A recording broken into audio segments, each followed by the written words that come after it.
ఇందిరమ్మ రాజ్యం కాదు. ఒక్క మాటలో చెప్పాలంటే ఇది ఒక మాఫియా రాజ్యం. వీళ్ళు నడుపుతున్నది సర్కార్ కాదు, సర్కసు. ఇక్కడ నడుస్తున్నది ఒక మాఫియా రాజ్యం. 4 పాదాలతో అరాచకత్వం, అవినీతి విశృంఖలంగా విజృంభిస్తున్న పరిస్థితి ఇలా రాష్ట్రంలో ఉన్నది.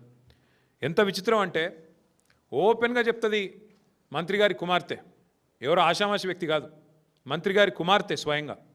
మా ఇంటి మీదకి పోలీసు వాళ్ళని రేవంత్ రెడ్డి పంపిండు, మా ఇంట్లో ఉన్న మా ఓఎస్డీని అరెస్ట్ చేయడానికి ప్రయత్నం చేస్తున్నాడు, ఎట్లా చేస్తారు నేను చూస్తా అని చెప్పి వారు ఆనాడు ఓపెన్గా ఎట్లా అరెస్ట్ చేస్తారు నేను చూస్తానని చెప్పి మంత్రి గారి కుమార్తె హుంకరిస్తే, మంత్రి గారు ఆ ఓఎస్డీ గారిని కారులో పెట్టుకొని తుర్రుమంటే అక్కడ ముందున్న పోలీసు వాళ్ళు చేతులు కట్టుకొని రక్షణగా నిలబడే పరిస్థితి, దుస్థితి తప్ప ఇవాళ ఈ రాష్ట్రంలో ఎంత అరాచకంగా ఉందో పరిస్థితి దాన్ని బట్టి చెప్పొచ్చు.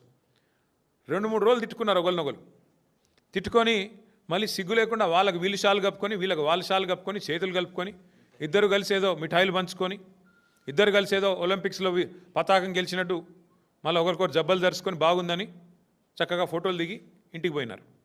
ఏం ఉద్ధరించారని ముఖ్యమంత్రి గారికి శాలువా కప్పి సన్మానం చేస్తున్నారు పిసిసి ప్రెసిడెంట్ గారు. కొండా సురేఖ గారిని తీసుకెళ్ళి చేతుల్లో చేతులు కలిపి మిఠాయిలు తినిపించి ఏం పొడిచారు మీ ఇద్దరు కలిసి? ఏ కారణం చేత ఇవాళ మీ సెటిల్మెంట్లకు దానికి అందమైన కలర్ పూసి అంతా సమస్యపోయింది, టీ కప్లో తుఫాన్ అని చెప్పి ఏం చేస్తున్నారు మీరు అసలు ఈ రాష్ట్రాన్ని?